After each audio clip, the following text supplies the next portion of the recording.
Gente, pasemos a considerar el bosquejo del sermón. Todo sermón tiene un orden, o debe tener un orden. Y en términos básicos, todo sermón tiene 3 partes: introducción, desarrollo o cuerpo del sermón y conclusión. O sea, todo sermón empieza, tiene una parte de comienzo, tiene una parte donde una segunda parte donde usted desarrolla sus ideas, y tiene una tercera parte donde usted termina y usted concluye. La introducción es importantísima, es la parte más importante del sermón. Porque si usted no la hace bien, la gente se desconecta. Y déjeme decirle que la gente viene a la iglesia con problemas de verdad, no con bobería. En su iglesia hay personas que tienen hijos presos. En su iglesia hay mujeres que se están divorciando.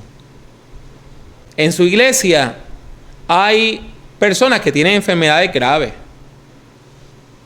En su iglesia hay personas que se están cuestionando si van a llegar a ver a sus hijos o a sus nietos mayores, porque están muy enfermos. En su iglesia hay personas desempleadas. Si usted se para a predicar y empieza a decir chistes, a decir boberías, a hacerle perder el tiempo a la gente se desconecta y sigue pensando en sus problemas. Y aunque después usted trate y haga todo su esfuerzo, es bien difícil volver a captar la atención de esa gente. Y usted ve que la gente está desconectada porque ahora la gente descaradamente le saca el celular y se mete a Facebook en lo que usted termina de predicar. Así, pero mire, sin empacho. Por lo tanto, usted tiene unos minutos para que en esos primeros minutos usted capte la atención de la gente. A mí, cuando me presentan para predicar, en menos de 60 segundos yo empiezo el sermón. Hay personas que están minutos y minutos. Oye, qué bueno estar aquí, qué lindo estar aquí, ay, qué lindo el templo. Ay, mire, la pastora me invitó, yo la conozco hace tanto tiempo. Y a veces dicen hasta cosas impropias, ¿verdad? Usted la ve tan santita, yo la conozco de cuando era mala. Y entonces, mire, después de 5 o 6 minutos de decir bobería y chistes mongos y chistes flojos, dicen, vamos a la palabra. Y ya usted perdió a la gente que más necesidad tiene. Los perdió. Y yo acuñé una frase que mi hija menor la repite continuamente. Y es que los chistes flojos no son la palabra de Dios. La gente no va a la iglesia a escuchar chistes bobos. Si usted tiene vena de comediante, no hay problema, dedíquese a eso. Pero el púlpito no es un lugar para estar diciendo chistes tontos. Y mucho menos al principio del sermón. ¿Está bien? Una buena introducción despierta, mantiene y aumenta el interés de la gente. Una mala introducción hace que la gente se desconecte.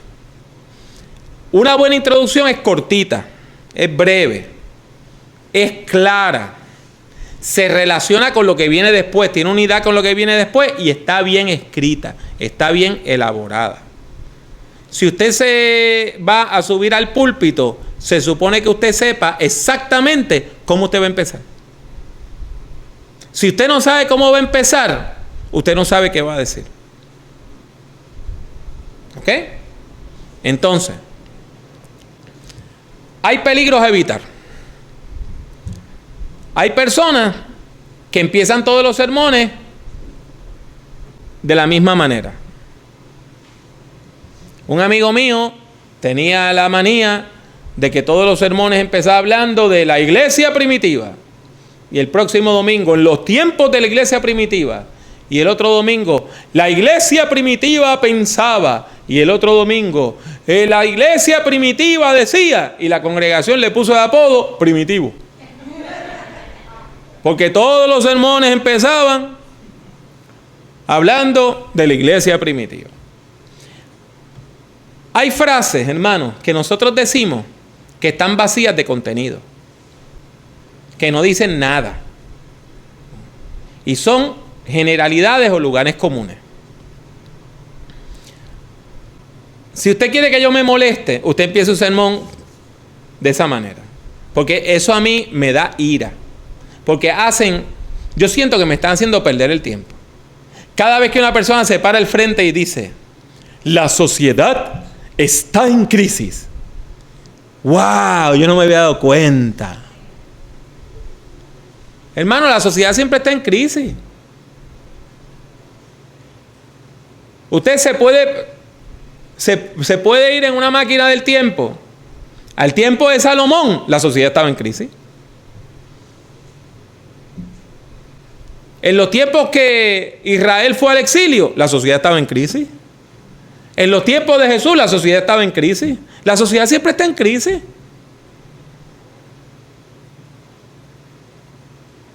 Entonces, nosotros tenemos estas frases que la gente repite mucho y son como muletillas,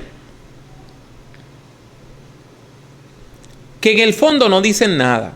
Hace poco yo fui a predicar a una convención. Vinieron a cantar 3 personas.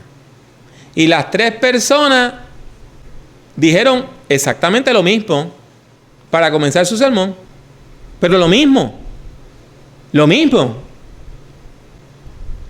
Hermano, declare victoria. Hermano, dígale que está a su lado, tal cosa. Lo mismo. Lo mismo. Y eran 3 personas que venían de 3 sitios completamente distintos. Entonces, cuando usted va a la iglesia y lo que escucha son esas mismas frases que se le dice todo el mundo, de la misma manera, usted se pregunta si lo están diciendo sinceramente o es como si fuera un libreto. Entonces, eso le da un aire de falsedad al sermón. Tercer lugar, adular a la audiencia. Usted sabe lo que es adular, ¿verdad? Nosotros en Puerto Rico decimos lamer el ojo. En Argentina dice chupar las medias. O sea, es usted llegar y decir, hermanos, esta es la mejor iglesia de este pueblo, porque la verdad es que ustedes tienen la mejor iglesia y tienen la mejor pastora y esta es la congregación donde más se siente. Y usted siente que cada vez que esa persona va a cualquier sitio dice lo mismo. O sea, de nuevo le da como aire de falsedad a la predicación. ¿Y qué me dice de los que empiezan ofreciendo excusas?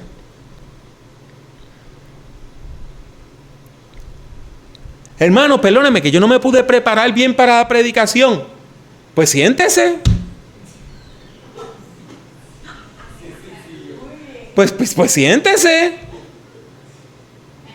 Imagínese usted.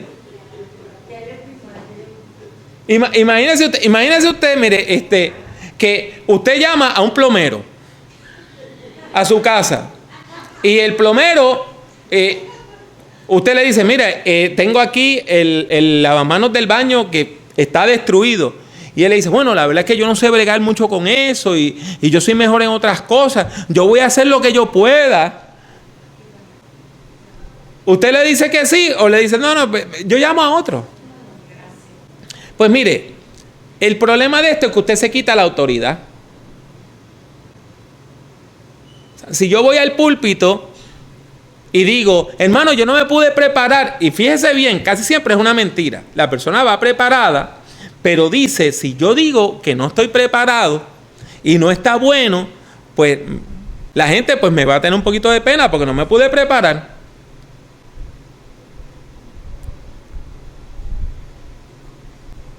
Es como si yo voy a cantar y empiezo diciendo, bueno, hermano, yo no tengo una gran voz y yo no sé cantar mucho, pero aquí para la gloria y la honra del Señor vamos a hacerle la lucha. Pues mire, todo eso es usted dándole excusas a la persona que no quiere oír que se desconecte. Entonces también está la gente que usa mucho lenguaje técnico, o sea, el que fue al seminario o está estudiando teología o está en el instituto, usted quiere sacar todo el repertorio, ¿verdad? Y en vez de decir, hermanos y hermanas, hoy vamos a predicar de un texto del Antiguo Testamento que se encuentra en el libro de Isaías,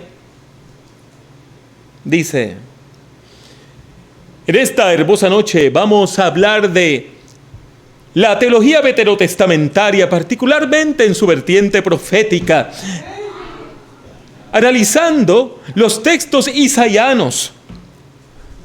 Y usted se queda como,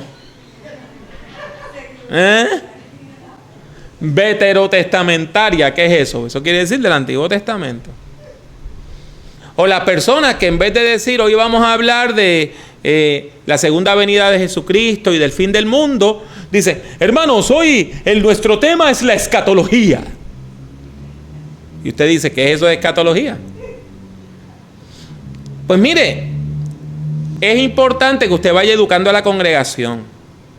Y se le puede ir educando a la congregación del lenguaje técnico. Pero si usted predica en lenguaje técnico, la gente no le va a entender.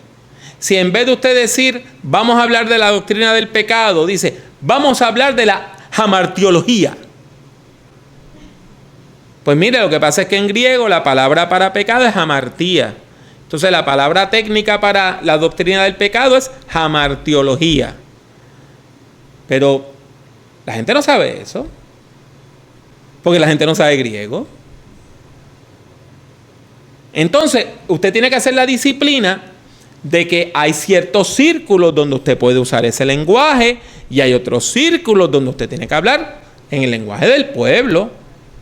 O sea, si yo voy a predicar en un hogar, en casa de alguien que no viene a la iglesia y la célula hace un cultito allí, yo no puedo usar el mismo lenguaje que si me invitan a predicar en la capilla del seminario evangélico. Ahí yo puedo usar todo el lenguaje técnico porque la gente lo sabe. Pero si yo voy a predicar en casa de don Pedrito, yo no puedo ir a casa de don Pedrito a hablar de la propedéutica, de la neumatología para la escatología posmoderna. Porque don Pedrito va a decir, adiós, yo pensaba que me iban a traer una persona que habla español.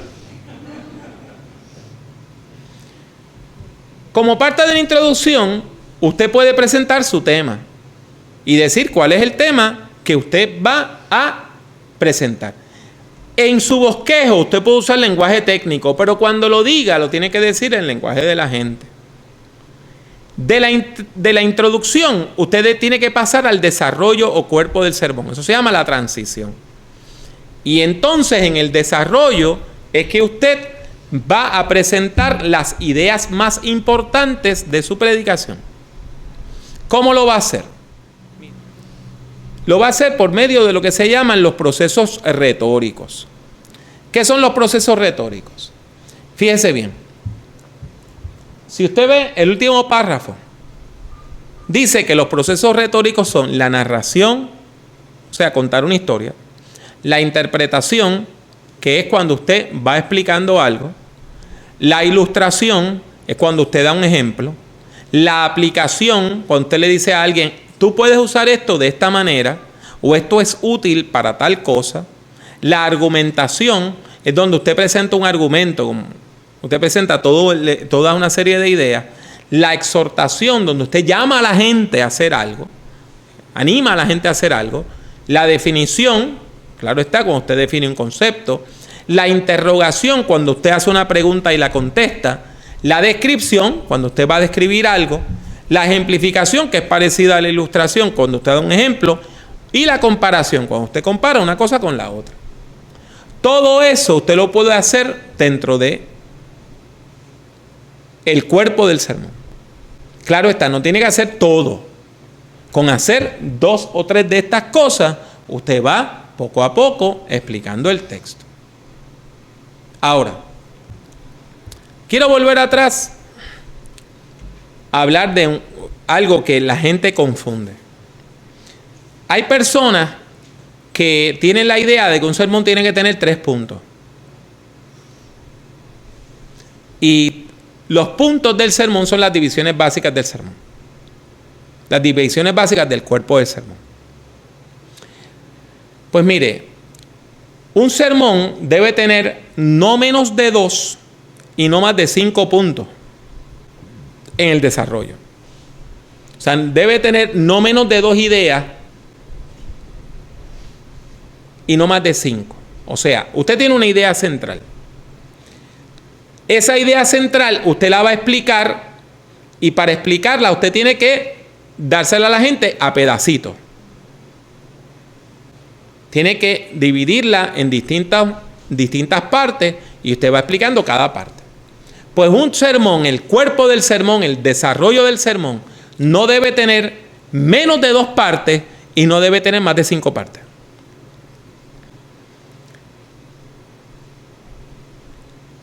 A mí alguien me dijo que fue a un sermón, fue a un culto y el pastor dijo que su sermón tenía 11 puntos.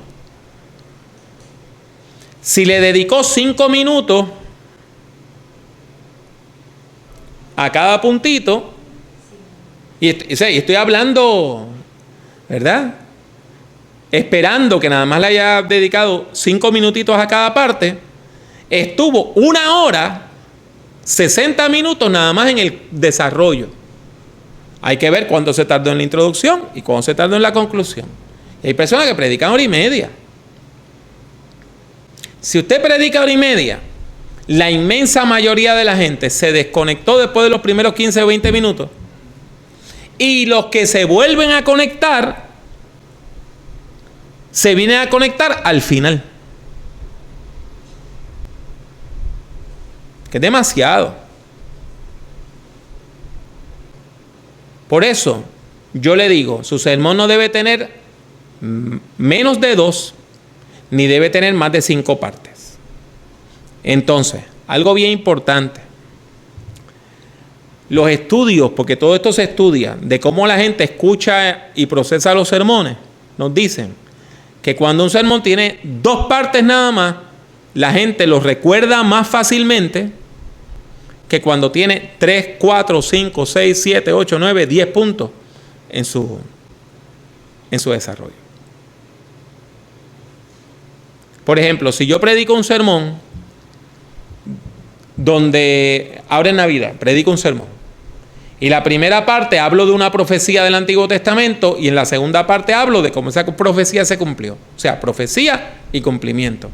Eso la gente sale y si usted le pregunta, mientras está almorzando el domingo, la persona va a decir, mira, hoy el pastor predicó de cómo en el Antiguo Testamento se anunció que Cristo venía y cómo eso se cumplió en el nacimiento de Cristo. Ahora, si yo le doy a usted 11 puntos en un sermón, usted va a salir de aquí recordando las 11 ideas. Mire, si recuerda 2 o 3 es mucho. Lo lógico es que no pasemos de 30 minutos. Lo lógico es que usted comience su sermón, le dedique como 5 minutos a la introducción, le dedique de 15 a 20 minutos al cuerpo del sermón y le dedique de 5 a 10 minutos a la conclusión y el llamamiento. Fíjese bien, si usted va a predicar y usted predica 25 minutos y hace un llamado y pasan 15 o 20 personas al frente a pedir la oración, usted va a tardarse 20 o 25 minutos en orar por esas personas. Cuando vino a ver, la experiencia del sermón duró 50 minutos. Mientras más clara usted tiene las ideas en su mente, más clara las transmite y más rápida es la respuesta de la gente. Entonces usted tiene que ver la congregación. Si el Señor se está manifestando y está tocando las vidas, ese es el momento de hacer el llamado. No, que todavía me queda en el bosquejo. Pues mire, si ya el Señor habló y ya el Señor está obrando, ese es el momento. No dañe el dulce, no me dañe el caramelo. Las cosas son en el momento de Dios.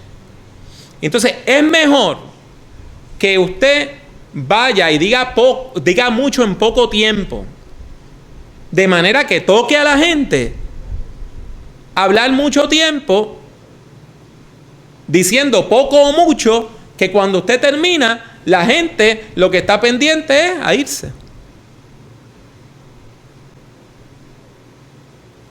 Miren, hay personas extraordinarias que pueden hablar horas y mantener a la audiencia. La mayor parte de los predicadores no podemos hacer eso. La mayor parte de la gente tiene unos tiempos que separan para venir a la iglesia. Si usted va a salir de la iglesia a las 2 de la tarde, desde las 9:30 a las 10, cuando usted sale, usted no sale contento. Usted no sale feliz. Y si usted está en una de esas iglesias donde el que se sienta que el devocional no es espiritual, o sea, que la gente estuvo parada 1 hora, 1:30, para estar sentada 1 hora, 1:30 en el sermón, cuando usted llega al final, la respuesta es mínima.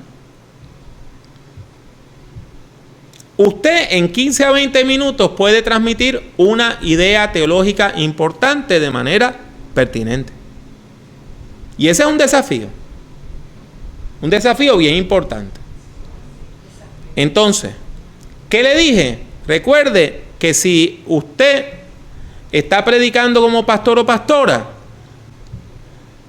en vez de tratar de hacerlo todo en un sermón, haga una pequeña serie de 2 o 3 sermones sobre ese tema. Va a ser más efectivo, la gente lo va a recordar mejor que si usted le da todo a la misma vez. ¿Ok? Entonces, la conclusión. En la conclusión, usted lo que hace es 2 cosas. Primero, reitera su tema. Le repite a la gente cuál es el tema. Le dice a la gente, esto es lo que usted aprendió hoy. Esto es lo que yo le traté de enseñar a usted hoy. Y le habla de las implicaciones prácticas que eso tiene para la vida del creyente. De manera que la persona salga de la iglesia lista para poder vivir el evangelio. Y eso es un sermón. Introducción, desarrollo y conclusión. Ahora bien, en la conclusión, usted puede hacer 3 cositas. Aplicar, que es decirle a la gente, esto usted lo puede usar de la siguiente manera. Exhortar, diciendo, sobre la base de lo que yo les he dicho, les llamo a que hagan esto o lo otro. Y afirmar, es cuando usted dice, y esto es así. Yo les enseñé hoy que Dios es amor y eso es cierto. Sobre los llamamientos. Como le dije, un sermón evangelístico es evangelístico desde el comienzo. Tiene que ser evangelístico desde la primera palabra. ¿Ok? Entonces,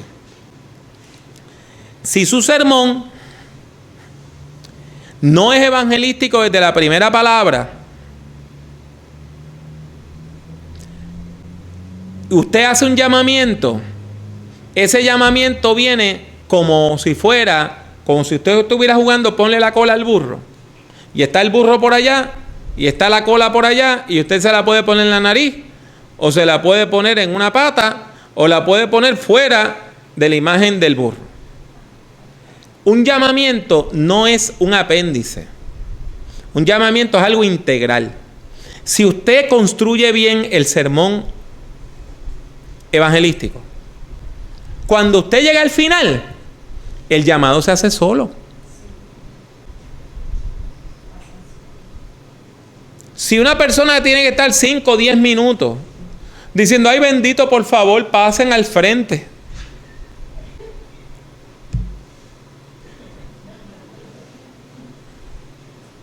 pues entonces no estamos logrando el objetivo.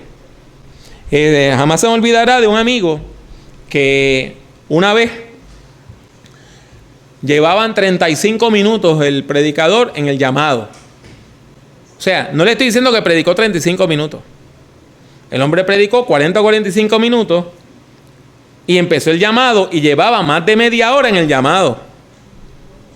Entonces, este hermano, que era uno de los diáconos, fue y agarró a 2 o 3 hermanos que eran gente de fe de la iglesia. Y dice, vete, vamos a convertirnos otra vez para que el muchacho termine. Y pasaron al frente para que el evangelista orara por ellos y terminara, porque no se iban a ir hasta que alguien pasara al frente. Hermanos, hermanas, no siempre hay que hacer un llamado. Y no siempre el llamado es a conversión. Usted puede hacer un llamado porque usted lo que necesita es que la gente reciba oración, o un llamado a la gente que están tristes para que puedan recibir consuelo, o un llamado para que si una persona siente que Dios le está llamando a trabajar, pues afirme esa vocación. Y una vez más le digo, si después de 4 o 5 minutos no hay respuesta, hay una altísima probabilidad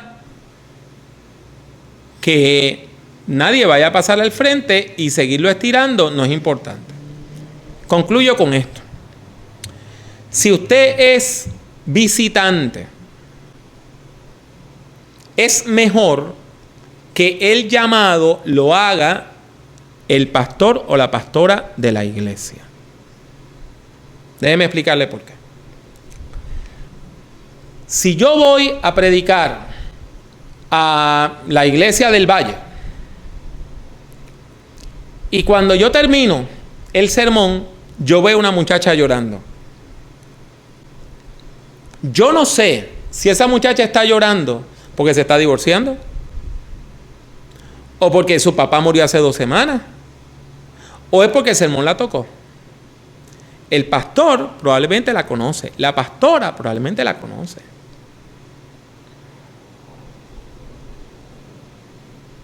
Yo una vez prediqué en una iglesia bautista, pero bien tradicional. Y pues le digo al pastor que él haga el llamado. Y el pastor estuvo como 15 minutos extendiendo el llamado. A mí me estuvo tan extraño, porque en esa iglesia esa no es la manera de hacer las cosas. Hasta que finalmente pasó este señor. Y el pastor me dice después, es que yo lo veía, que él estaba batallando, él estaba llorando, pero no se quería rendir. Y él siguió el llamado hasta que el muchacho vino, y ese muchacho perseveró en la fe. Por eso es mejor que sea el pastor o la pastora local quien haga el llamado, siempre y cuando esa persona sepa hacer un llamamiento. Hoy he tenido la mala experiencia de que hay un ambiente espiritual bien bonito, hay gente bien tocada, y le digo al pastor o la pastora, hermano, hermana, pase usted y haga el llamamiento, y el pastor le dice, bueno, hermano, eso estuvo bueno, a los que van a la gira son 10 pesos.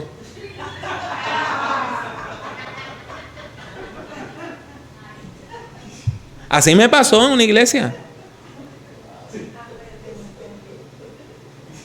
Y entonces todo lo que había, todo ese ambiente tan lindo que había, todo eso se cayó al suelo en nada, pero en nada.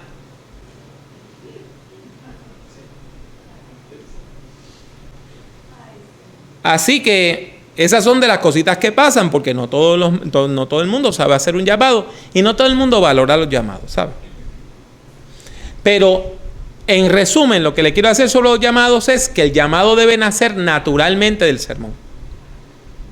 No debe ser un apéndice que nosotros utilicemos